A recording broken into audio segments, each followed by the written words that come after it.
Salut tout le monde, j'espère que vous allez bien. Aujourd'hui, on va se retrouver pour le bilan de l'année 2017 à la WWE. Je vais essayer d'être le plus rapide possible. Je vous dis franchement, il y a beaucoup de points que j'ai relevés pour cette vidéo. Vous allez voir qu'il y a plus de points négatifs que de points positifs. Donc je préfère vous le dire, je vais essayer de ne pas m'attarder trop longtemps sur chaque point pour éviter de faire une vidéo qui dure 1 heure. C'est pas le but. Le but étant quand même de faire une vidéo regardable, qui dure pas non plus trop longtemps. Avant même de donner mon avis sur les points négatifs et positifs, ce que j'ai aimé et moins aimé cette année, globalement, c'est pas une année que j'ai spécialement appréciée. Voilà, je pense que ça va pas vous surprendre, j'en ai pas dit beaucoup de bien cette année. J'avais fait un petit sondage sur Twitter pour justement connaître votre avis. À l'heure où je fais cette vidéo, il n'est pas encore terminé, mais je sais que la dernière fois que j'ai regardé, il y avait beaucoup de gens qui trouvaient l'année moyenne. Il y en a également pas mal qui la trouvaient bonne. Très peu de gens l'ont trouvée vraiment excellente. Et quelques personnes quand même l'ont vraiment trouvée mauvaise.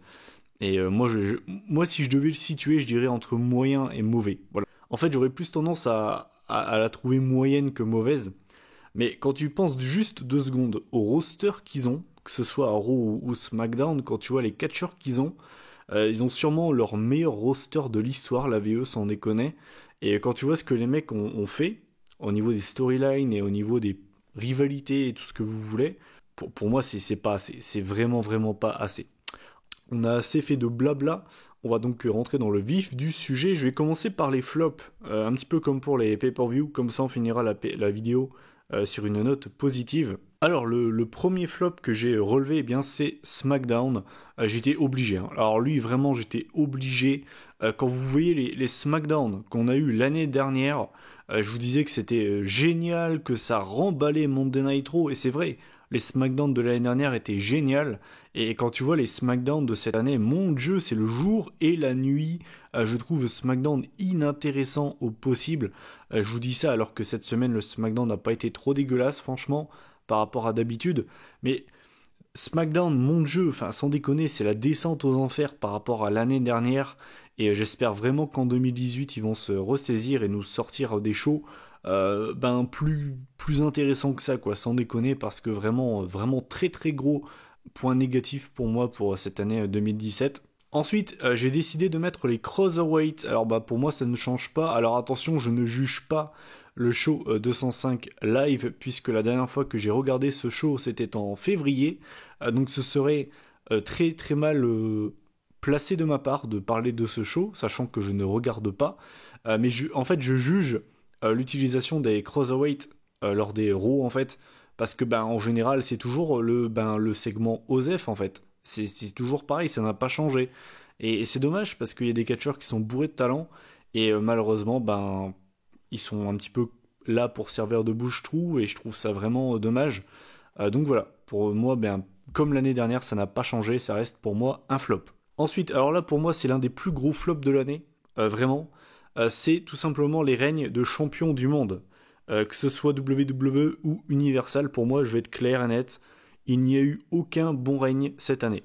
Il n'y a eu aucun bon règne pour les champions du monde cette année, et je trouve que c'est vraiment vraiment chaud, genre vraiment chaud. Vous pouvez regarder, Cena ça a duré 1 mois, Goldberg ça a duré 1 mois, Lesnar, je dirais pas qu'il est mauvais, mais je peux pas dire qu'il soit bon non plus. Bray Wyatt ça a duré 1 mois, Randy Orton ça a duré 1 mois, Jinder Mahal ça a duré 7 mois et c'était les 7 mois les plus longs de ma vie. AJ Styles c'est beaucoup trop dur de juger sur 1 mois, 1 mois et demi. Donc au final pour moi il n'y a eu aucun bon champion du monde cette année. Et je trouve que c'est assez représentatif de l'année 2017, ça en dit long en fait sur cette année. Et c'est quand même assez chaud je trouve. Enfin bref, voilà. Ensuite j'ai mis Jinder Mahal, WWE Champion. Ça rejoint un petit peu le point précédent, je ne vais pas m'attarder plus longtemps là-dessus, vous savez très très bien pourquoi j'ai décidé de mettre ça en flop, vous n'allez pas m'en vouloir. Ensuite j'ai mis Enzo Amore, Cruiserweight Champion, tout simplement parce que des mecs comme Cedric Alexander, Tony Nese ou bien même Mustafa Ali n'ont jamais eu ne serait-ce que de matchs de championnat en 1v1 en pay-per-view. Faut savoir un truc, c'est que des gars comme Tony Nese ou Mustafa Ali n'ont même pas encore eu un seul match en pay-per-view, ou alors en tout cas en 1v1. C'est chaud, c'est chaud. Ces gars-là, ils étaient dans le Cruiserweight classique, ils ont rejoint les Cruiserweight en septembre dernier, et vous avez un guignol comme Enzo Amore qui arrive, qui est mauvais, et qui est déjà 2 fois champion. Désolé, moi je mets ça en flop, hein. Je sais pas vous, mais je trouve ça quand même assez chaud. Ensuite, j'ai mis ça groupé, jumelé, j'ai mis le retour du Great Khali et le retour du Punjabi Prison Match. Ben voilà, est-ce que j'ai vraiment besoin de vous expliquer pourquoi c'était mauvais? Le match était mauvais, de toute façon, les Punjabi Prison Match, il y en a eu 3 dans l'histoire, c'était 3 purges. Et le Great Khali, est-ce que je suis vraiment obligé de vous expliquer pourquoi c'est un flop, hein? Je vais éviter de m'attarder très longtemps là-dessus, on va gagner du temps dans cette vidéo, hein. Ensuite, pareil, ça je vais pas m'attarder très longtemps là-dessus, j'ai mis trop de pay-per-view. Je vous l'ai dit tout le long de l'année, pour moi 16 pay-per-view c'est trop. L'année prochaine on en aura 14, donc c'est bien, ça en fait 2 en moins. Mais je pense que le chiffre parfait ce serait 12, comme ça on en aurait un par mois. Et voilà, mais c'est bien, au moins l'année prochaine on en aura moins. Mais tout ça pour dire que 16 pay-per-view dans l'année pour moi c'est trop, c'est vraiment trop. Ensuite, ça c'est pareil, je vais pas m'attarder très longtemps, j'en ai quand même parlé assez souvent cette année. Mais voilà, le premier MITB féminin qui est décroché par un mec, désolé, pour moi c'est un flop, hein. Pour moi c'est même du troll, et je vais pas m'attarder plus longtemps là-dessus, vous connaissez mon avis sur ça. Ensuite, alors Nakamura, le Shinsuke Nakamura, j'ai mis ça en flop. Le mec est venu de NXT, c'était limite un jeu, c'était un roi, hein. À NXT, le mec était traité comme un roi. Et dans le roster principal, ça a fait un gros pshit, ça a fait un énorme flop. Alors c'est pas de sa faute encore une fois, hein, c'est pas de sa faute si il a eu une année de merde, mais son booking a été dégueulasse, genre dégueulasse. Le mec il a battu Corbin et Ziggler en pay-per-view, et à part ça, rien du tout, que dalle. Niveau in-ring, c'est pareil. L'année de Nakamura dans le roster principal en termes de qualité dans le ring, c'est vraiment très très très très très moyen. Les seuls bons matchs qu'il a vraiment sortis de tête, ben, c'est face à Cena et Orton, et c'était en weekly, hein, donc en pay-per-view. Je peux même pas citer un bon match de Nakamura. C'est quand même vraiment chaud, hein, donc gros flop Nakamura pour moi cette année. Ensuite, on va continuer dans les superstars. J'ai décidé de mettre Finn Balor. Finn Balor, très clairement, ben, exactement comme Nakamura. C'est pas de sa faute, mais son booking, je le trouve, mais horrible. Le booking de Finn Balor, il est désastreux, mais vraiment désastreux. C'est-à-dire que le mec n'a aucun putain de plan. Depuis que le mec est revenu, c'était quoi, en avril ou en mai, je sais plus exactement, le mec n'a aucun putain de plan. Le mec, en ce moment, il s'amuse avec des jobbers, mais ça s'arrête là en fait. Le mec a aucun putain de plan, et c'est chaud en fait. C'est quand même l'une des superstars les plus appréciées du WWE Universe, et ben, le mec n'a absolument aucun plan concret, et je trouve ça vraiment dommage pour lui. Ensuite, on va continuer dans les bookings de superstars vraiment pourris. Au passage, je préfère le dire quand même, je ne dis pas que seuls les superstars que je cite dans cette vidéo ont une mauvaise utilisation. Je dirais que c'est vraiment les superstars pour moi qui ont les pires utilisations en termes de potentiel. Vous voyez ce que je veux dire? Mais voilà, c'est pas parce que je cite que ces superstars là que le booking des autres superstars me vont, hein. Je préfère vous le dire quand même. Donc, prochain point, la descente aux enfers de Bray Wyatt. Bray Wyatt était quand même WWE Champion en février. Et ensuite, eh ben, mon jeu, ça a été la descente aux enfers, hein. Ça a été l'hécatombe pour Bray Wyatt. Quelle année de merde pour Bray Wyatt. Pour vous dire, en fait, jusque-là, même s'il avait... C'est pas nouveau, hein, Wyatt, ça fait longtemps qu'il est mal utilisé. Mais jusque-là, j'avais encore de l'espoir pour lui. Bah là, mon espoir, il s'est carrément envolé. Je n'ai plus aucun espoir envers lui, et c'est pas de sa faute, hein, mais tu peux pas prendre ce mec au sérieux. Le mec est bouqué comme un pied, quoi. Non, mais c'est chaud, c'est chaud. Bray Wyatt, quelle année de merde, quelle descente aux enfers pour lui. Et c'est vraiment dommage, parce que ce mec, sans déconner, ils l'ont tué, quoi. Je veux dire, ils ont eu l'occasion de le mettre en avant plus d'une fois. Je pense à WrestleMania 30 contre Cena, au 31 contre Taker. Et au final, ben non, jamais. Ils ont jamais osé le mettre en avant, et je trouve ça vraiment dommage. Enfin bref, Grosse déception cette année 2017 pour Bray Wyatt. Ensuite, j'ai décidé de mettre le départ de Emma. Emma qui est une catcheuse que j'ai toujours appréciée, qui pour moi a toujours été assez sous-cotée et surtout très très mal utilisée. Cet énorme fail, hein, Emmalina, on aura attendu 17 semaines pour rien en fait. Et puis ben voilà, grosse déception parce que l'air de rien, on dit souvent que la révolution féminine a commencé en 2015, mais la vraie révolution a commencé lors du premier NXT pay-per-view avec ce match entre Paige et Emma qui était vraiment bon. Je vous le conseille si vous l'avez jamais vu. Et voilà, moi, je trouve ça vraiment dommage qu'Emma ait pas eu sa chance parce que c'est une catcheuse que j'ai toujours appréciée. Dans le même délire, j'ai décidé de mettre forcément le départ de Austin Aries. Forcément, hein, je vais pas m'attarder très longtemps là-dessus, mais quelle déception, Austin Aries, qui aura échoué 3 fois contre Neville pour le Cruiserweight Championship. Enzo Amore aura réussi lors de son premier essai. Voilà, la tristesse de la chose quand même. Puis ben voilà, Austin Aries qui est un catcheur que j'ai toujours apprécié et qui sort par la petite porte. Je trouve ça vraiment vraiment triste en fait. C'est plus triste qu'autre chose en fait. Ensuite, j'ai décidé de mettre Breezango. Breezango, pour moi c'est une équipe qui a été super mal utilisée. Ils étaient méga over à un moment donné. Et au lieu d'arrêter de leur faire leur Fashion Files de merde, ils ont continué.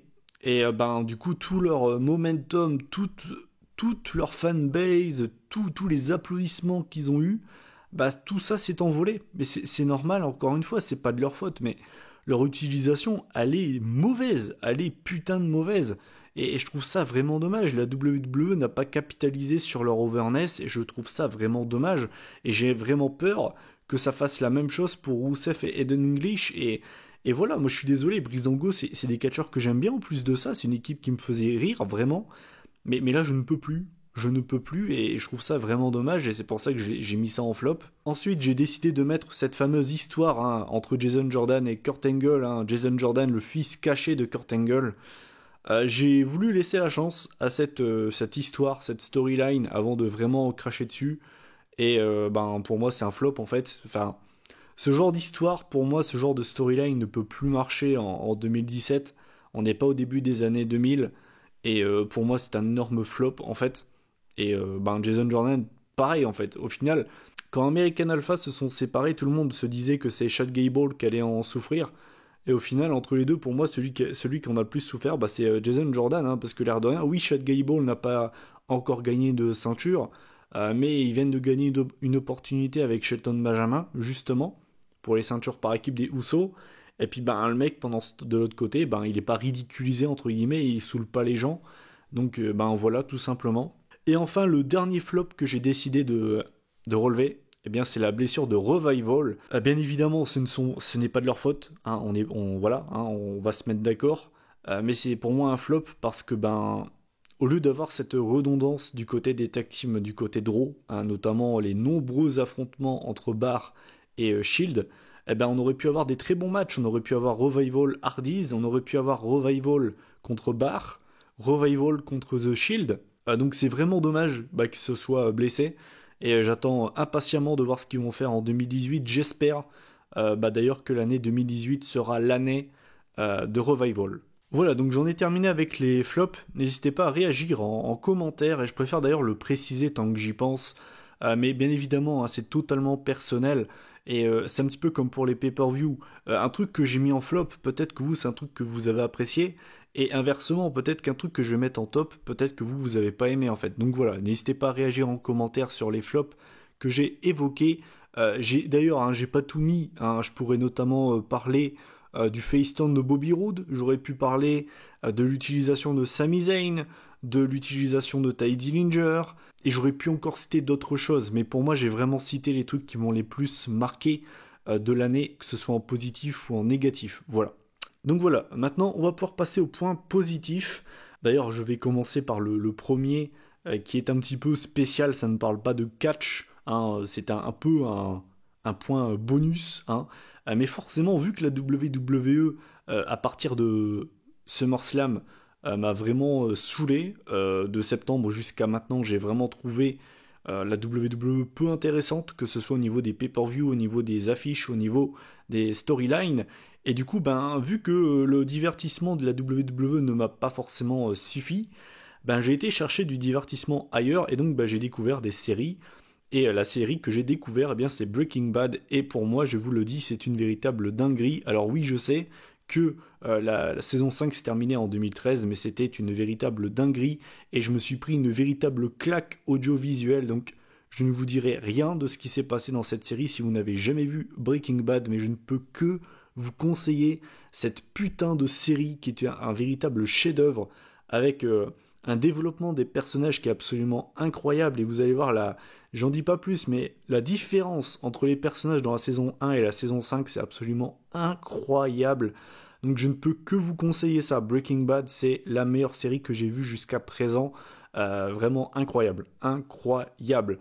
Voilà, je voulais juste parler de ça. Je sais que ça n'a rien à voir avec le catch, mais je me suis tellement pris une claque en la voyant, cette série, que j'avais envie d'en parler 2 secondes. Voilà, l'aparté étant faite, maintenant on va pouvoir attaquer les vrais tops de la WWE. Et le premier point que je voulais évoquer, c'est la rivalité entre Braun Strowman et Roman Reigns, qui est pour moi la meilleure rivalité de l'année. Les mecs m'ont régalé tout simplement. C'était toujours de la surenchère. Une semaine c'était Strowman qui finissait le show debout. La semaine d'après c'était Reigns. Les deux se sont blessés. On a Reigns qui a carrément voulu tuer Strowman à Great Balls of Fire avec l'ambulance. C'était super cool, c'était divertissant chaque semaine, c'était génial. On a notamment eu la fameuse catchphrase I'm not finished with you. Voilà, c'était génial et pour moi c'est la rivalité de l'année 2017, tout simplement. En parlant de Braun Strowman, forcément le point positif pour moi de 2017, Braun Strowman. Tout simplement, est-ce que j'ai besoin d'argumenter? Je veux dire, le mec, chaque semaine, le mec est divertissant. Il n'y a pas eu un seul Monday Night Raw où le mec m'a ennuyé. Bon, allez, on va oublier ces matchs contre Kane. Voilà, on va dire qu'on a oublié ces matchs-là, mais je veux dire, le mec, c'est limite le seul point positif de Raw, même quand Raw est super mauvais. Tu sais que quand Strowman arrive, ça va pas être chiant et que le mec va te divertir un minimum. Et le mec m'a régalé toute l'année, que ce soit en pay-per-view ou au niveau des promos ou au niveau tout simplement des attaques en backstage ou bien dans le ring ou après les matchs. Enfin bref, voilà. Braun Strowman, gros cœur sur toi avec ta grande beubare. Hein. Tu m'as régalé toute l'année, mec. Donc voilà, Braun Strowman pour moi c'est le point positif de l'année 2017 du côté de la WWE. Ensuite, j'enchaîne avec NXT. Quelle surprise, je mets NXT en top. Waouh, incroyable, personne ne s'y attendait. Non, voilà, sans grande surprise, NXT a toujours répondu aux attentes. Et encore une fois, cette année, NXT est un point positif, tout simplement. Est-ce que j'ai besoin d'argumenter des takeovers qui sont toujours aussi bons? Des épisodes de NXT qui passent toujours aussi rapidement? Le format 1 heure est toujours aussi cool à regarder? On voit toujours des nouvelles têtes? Même quand on a une migration des talents d'NXT dans le roster principal, on découvre toujours des nouvelles têtes. Et voilà, moi j'adore NXT et pour moi c'est le meilleur show de la WWE. Et si vous ne suivez toujours pas NXT, je vous conseille vraiment de vous y mettre en 2018. Toujours du côté de NXT, j'ai décidé de mettre Aleister Black en point positif. C'est vraiment pour moi l'attraction de NXT, très clairement. On le voit pas chaque semaine, mais tu sais que quand tu le vois à NXT, tu sais que c'est un truc spécial. Son entrée est géniale, son finisher est génial, sa rivalité contre le Velveteen Dream était géniale, son match aussi. Je veux dire, Aleister Black, c'est vraiment le hit factor, c'est vraiment le catcheur qui est spécial, qui n'est pas comme les autres. Et j'espère vraiment que quand ce mec sera dans le roster principal, ils vont pas le gâcher, parce que vraiment, ça me ferait mal au cœur. Voilà, gros coup de cœur, Aleister Black en 2017. Pour moi, c'est la découverte de l'année. Donc voilà, je pense que ce mec sera NXT Champion l'année prochaine. Et je pense qu'il aura vraiment une grosse année 2018. Donc voilà. Ensuite, j'ai décidé de mettre les tag teams. Voilà, pour moi, 2017, si je dois retenir un truc au niveau des pay-per-view, au niveau des matchs, c'est le tag team wrestling. On a été gâtés, que ce soit de Bar contre les Hardy Boys, de Bar contre les Usos, de Bar contre le Shield, Usos contre New Day, Je veux dire, on a été gâtés. Le Fatal 4-Way de Clash of Champions. Enfin bref, je vais pas vous citer tous les bons matchs qu'on a eu cette année, mais pour moi, s'il y a bien une division qui a tiré son épingle du jeu en 2017, eh bien c'est le Tag Team Wrestling. On a été vraiment gâtés et vraiment bravo à toutes les équipes qui ont combattu cette année en pay-per-view. On a vraiment été régalés, tout simplement. On en a pris plein les yeux et c'était génial.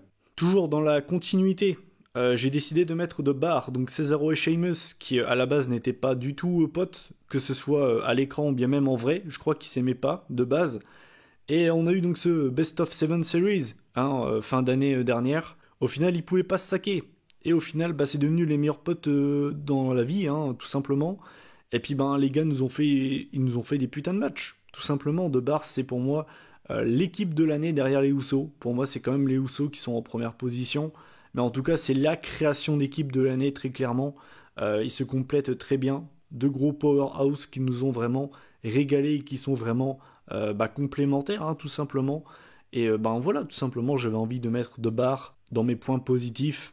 We don't set the bar, we are the bar. Pour terminer sur les tag teams, j'étais obligé de mettre ça en point positif, le retour des Hardy Boys à WrestleMania, qui écoute cette vidéo, qui ne s'est pas levé de son siège en les voyant revenir. Tout le monde a pété un câble et c'est normal. C'était incroyable, tout simplement. C'est l'une des plus grosses pop de l'année et de l'histoire de WrestleMania. Très clairement, c'était absolument incroyable. Et voilà, c'était génial, tout simplement. Ensuite, j'ai décidé de mettre Bray Wyatt, WWE Champion. Alors oui, son règne a été mauvais. Le reste de son année a été catastrophique, on est d'accord. Mais je parle du moment. Voilà, le moment même. Bray Wyatt qui devient WWE Champion. C'est l'un de mes moments préférés de l'année. Peut-être même mon moment préféré de l'année, sans déconner. J'avais les larmes aux yeux et je crois que c'est... Je sais pas si j'ai déjà eu les larmes aux yeux.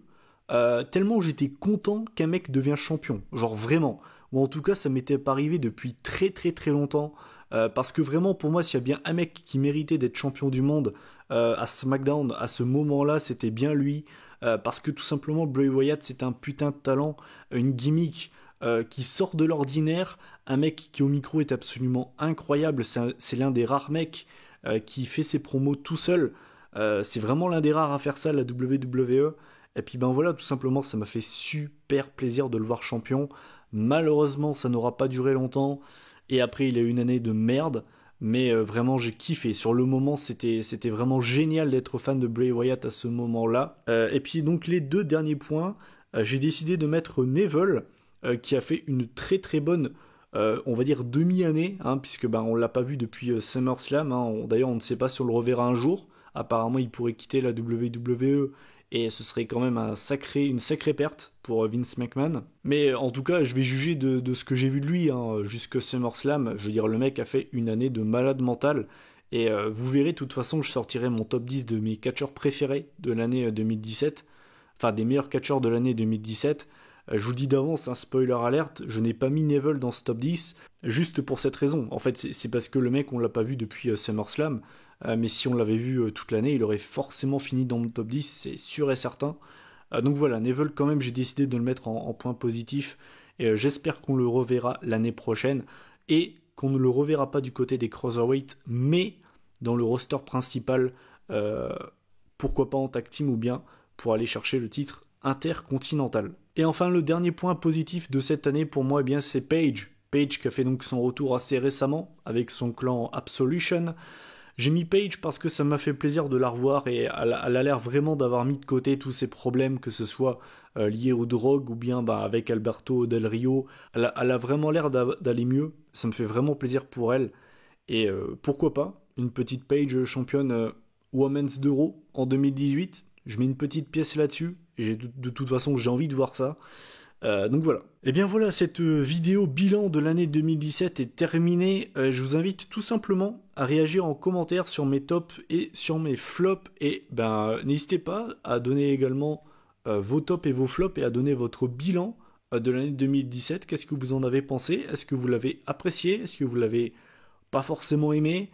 Qu'est-ce que vous retenez de cette année? Qu'est-ce qui vous a vraiment marqué? Ce qui vous a moins marqué? Vos déceptions, vos coups de cœur, enfin bref voilà, n'hésitez pas à vous lâcher en commentaire, n'hésitez pas non plus à liker cette vidéo, ça me ferait vraiment plaisir. C'était la dernière vidéo de 2017, je tenais vraiment à vous remercier. Je devais faire ça en début de vidéo, je viens seulement d'y repenser maintenant.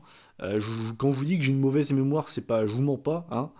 Je tenais tout simplement à vous remercier, voilà, parce que vous avez été cool toute l'année avec moi, que ce soit au niveau des vues, au niveau des likes, au niveau des abonnements aussi. L'année dernière, à la même époque, pardon, je devais avoir, je crois, 800 abonnés. Là, on a presque doublé, donc c'est quand même assez énorme. Et puis ben voilà, tout simplement merci. Je suis pas très doué pour les remerciements, donc je vais me contenter de vous dire merci, ça me paraît déjà pas mal, hein. Donc voilà, c'était la dernière vidéo de 2017. Comme d'habitude, n'hésitez pas à commenter, liker, partager la vidéo si le cœur vous en dit. On se retrouve donc la semaine prochaine pour les premières vidéos de 2018. Vous aurez le top 10 des meilleurs matchs de l'année et vous aurez le top 10 pour moi des meilleurs catcheurs de l'année 2017. Je vous souhaite une joyeuse année 2018 en avance. Bonne année, bonne santé.